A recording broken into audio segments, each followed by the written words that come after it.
अगर आप सोना चांदी खरीदने का प्लान कर रहे हैं तो थोड़ा रुक जाइए, क्योंकि सोना और चांदी भी और सस्ते होने वाले हैं। दरअसल आम बजट में सोना और चांदी में कस्टम ड्यूटी घटाए जाने के बाद लगातार तीसरे दिन सोने चांदी के दामों में गिरावट दर्ज की गई।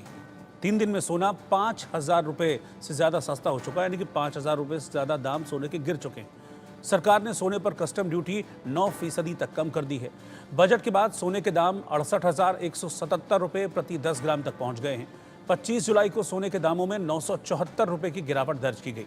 23 जुलाई को सोने के दामों में 3,616 रुपये की गिरावट देखी गई थी और 22 जुलाई को सोना 451 रुपये प्रति 10 ग्राम सस्ता हुआ था। 22 जुलाई को सोना 73,218 रुपये प्रति 10 ग्राम था और चांदी की कीमत 88,196 रुपये प्रति किलो थी। 23 जुलाई को सोने के दाम 69,602 रुपये प्रति तोला थे और चांदी 84,919 रुपये किलो थी। 24 जुलाई को सोना 69,151 रुपये प्रति तोला और चांदी 84,862 रुपये किलो हुई और 25 जुलाई को सोने के दाम और घटे 68,177 रुपये प्रति 10 ग्राम या तोला कह लीजिए, ये सोने के दाम पहुंचे और चांदी भी घटकर 81,801 रुपये किलो पर आ गई है। सोने के दाम उसकी शुद्धता के हिसाब से तय होते हैं।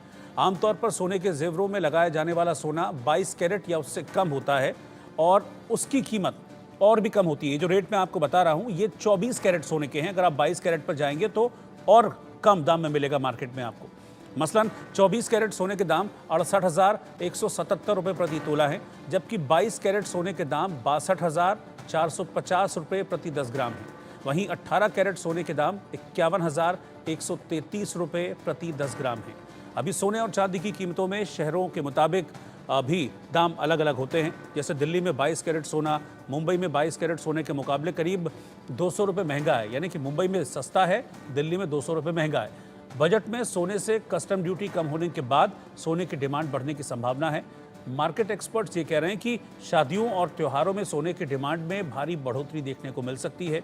सोने की कीमतों के 5,000 रुपये से ज़्यादा की कीमत के बावजूद इस साल सोना करीब 5,000 रुपये महंगा हो चुका है। 1 जनवरी को 24 कैरेट सोने के दाम 63,000 रुपये के करीब थे, जो अब 68,000 पर है। जानकार ये भी कह रहे हैं कि जब भी सोना खरीदें तो BIS हॉलमार्क वाला सोना ही खरीदें। सोने पर 6 अंक वाला हॉलमार्क कोड होता है और ये कोड सोने की शुद्धता की गारंटी होता है। साथ ही ज्वेलरी खरीदते वक्त बिल ज़रूर लें और बिल पर सोने की कीमत, ज्वेलरी मेकिंग चार्जेस साफ अलग अलग लिखे होने चाहिए। इससे सोने पर लोन लेते वक्त या फिर पुराना सोना एक्सचेंज करते समय गड़बड़ी के चांस काफ़ी हद तक कम हो जाते हैं।